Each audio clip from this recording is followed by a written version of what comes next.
Good morning sa lahat. Tara, basa na tayo na ating libro guys. Magandang balita, Biblia.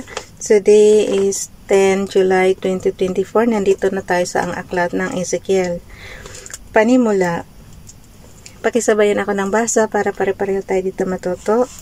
Panimula, si Propeta Ezekiel ay nabuhay sa panahon ng pagkakadalang bihag sa Babylonia bago at matapos bumagsak ang Jerusalem noong 586 BC. Ang kanyang mensahe ay para sa mga itinapon sa Babylonia at sa mga naiwan sa Jerusalem.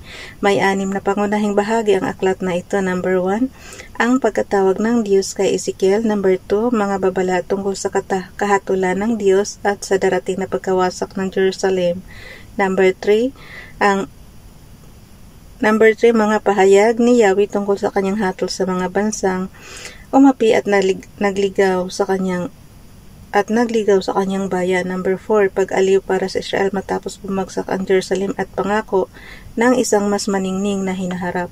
Number 5, ang pahayag laban sa Gog. Number 6, paglalarawan ni Ezekiel sa muling itatayong templo at bansa. Sa aklat na ito, si Ezekiel na tinatawag ni Yahweh bilang anak ng tao ay may matibay na pananampalataya at malawak na imahinasyon. Karamihan sa kanyang mga kaisipan ay dumating bilang mga pangitain at inilahad niya ang karamihan sa kanyang mga mensahe sa pamamagitan ng mga sagisag. Binigyan niya ng diin ang pagbabago ng puso at espiritu at ang pananagutan ng tao sa kanyang mga kasalanan. Ipinahayag din niya ang kanyang pag-asa sa pagbabagong buhay ng bansa. Bilang pare at propeta, mayroon siyang tanging malasakit sa templo at sa pananatili ng kabanalan. So, si Ezekiel guys is pare na siya at propeta pa.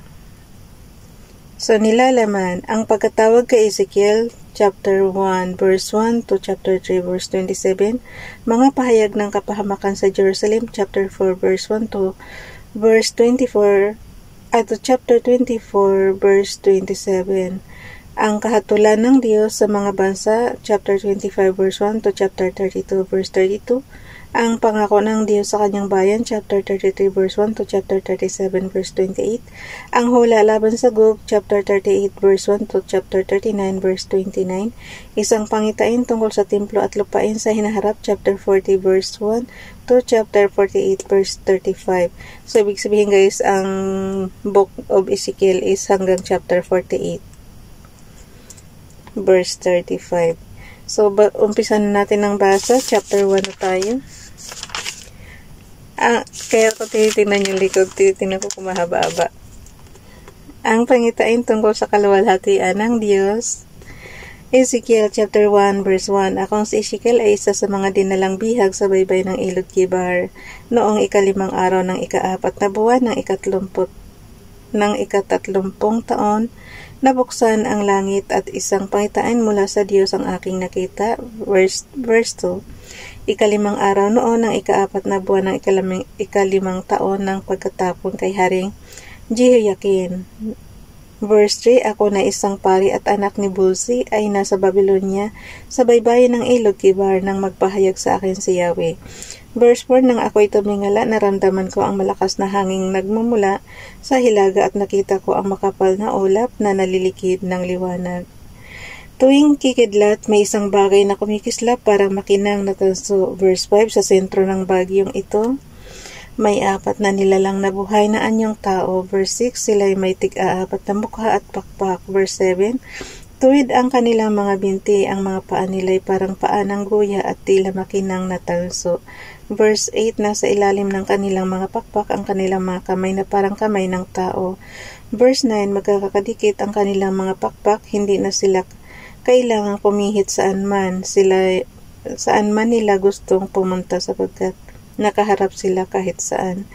Verse 10, sa harap mukha silang tao, sa kanang tagiliran mukhang leon, sa kaliwa naman ay mukha silang toro at mukhang agila sa likuran. Verse 11, ang tig-2 nilang pakpak ay bukang pataas at magkaabot ang dulo. Ang tigdalawa naman ay nakatakip sa kanilang katawan.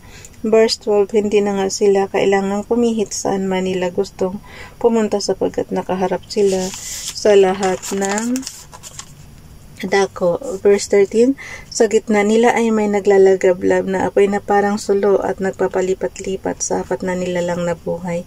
Maningning ang liwanag niyon at pinagmumula ng kidlat. Verse 14, ang apat na nilalang ay nagpaparitong simbilis ng kidlat. Verse 15, nang tingnan kong muli ang apat na nilalang, may nakita akong tig-isang gulong sa tabi nila. Tig-isang gulong sa tabi nila. Verse 16, ang mga ito ay kumikislap na parang tupas, isang ayos nila at parang isa'y nakapaloob sa isa. Verse 17, ang mga ito ay hindi na kailangang ipihit saan man ito gustong paggulungin pagkat nakaharap kahit saan. Verse 18, so ibig sabihin nung araw pa meron ng tire kasi parang gulong daw.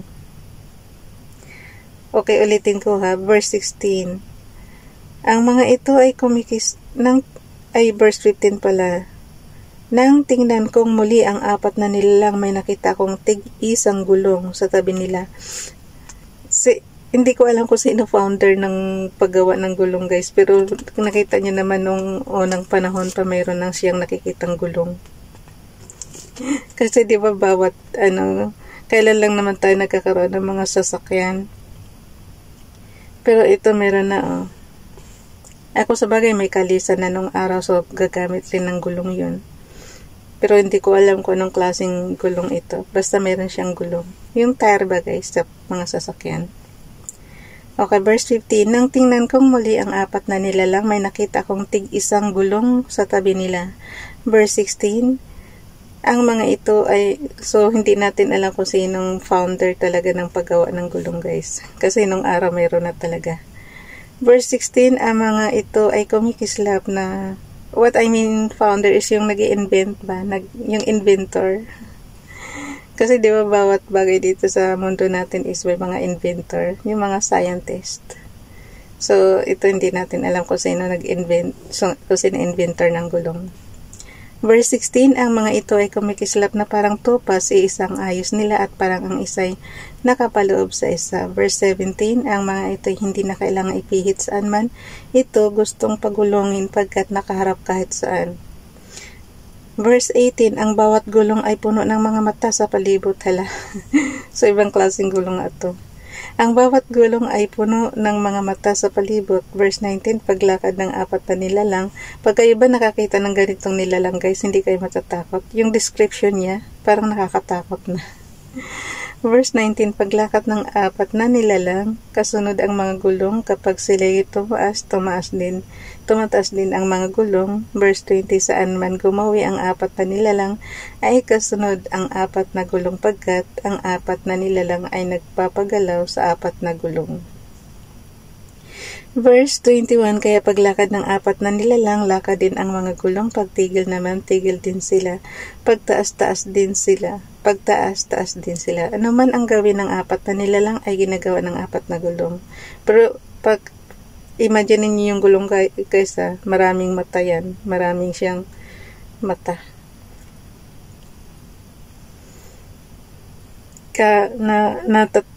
Yung palibot ba ng gulong maraming mata, so nakakatakot. Pagtaas, okay. Ulitin lang, pagtaas din sila. Ano man ang gawin ng apat na nilalang ay ginagawa ng apat na gulong. Verse 22, sa ulunan ng apat na nilalang naroon ang isang bubungang tila kristal.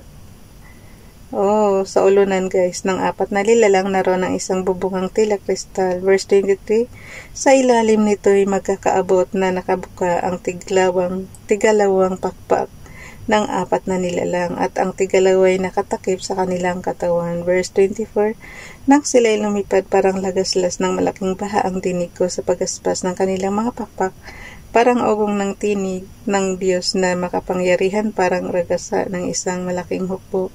Nang sila'y tumigil, ibinaba nila ang kanilang mga pakpak.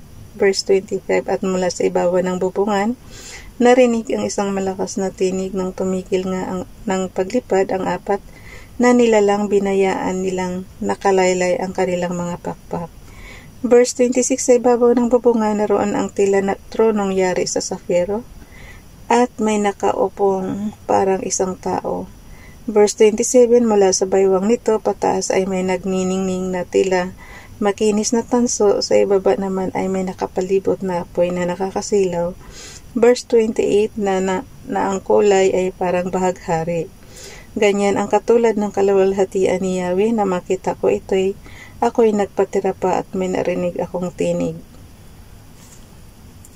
Ang pagsusuko kay Ezekiel.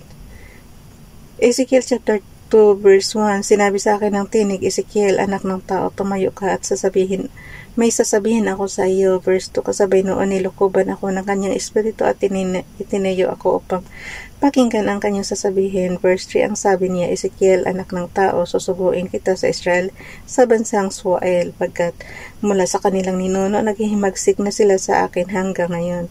Verse 4, matigas ang kanilang ulo at walang pitagan, kaya puntahan mo sila at sabihin mong ito ang ipinapasabi ng Panginoong Yahweh. Verse 5, makinig man sila o hindi, malalaman nilang may isang propeta sa kanilang kalagitnaan. Verse 6, huwag kang matatakot sa kanila kahit pagbantaan kanila, kahit napaligiran kanila ng waring nakaupo ka sa gitna ng mga alakdan.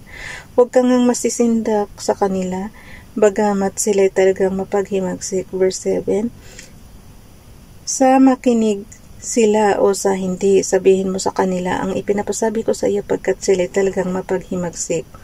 Ezekiel chapter 2 verse 8, Ezekiel, anak ng tao, pakinggan mo ang sinasabi ko sa iyo, huwag kang tutulad sa kanila na naghihimagsik sa akin. Ngumanga ka, kainin mo ito. Verse 9, nang ako'y tumingala, may isang kamay na nag-abot sa akin ng isang kasulatan. Verse 10, iniladlad ito at Ezekiel chapter 2 verse 10, iniladlad ito at nabasa ko sa magkabila ang mga panaghoy, pagdadalamhati at paghihirap. So bukas na itong chapter 3 guys. Bye everyone. God bless.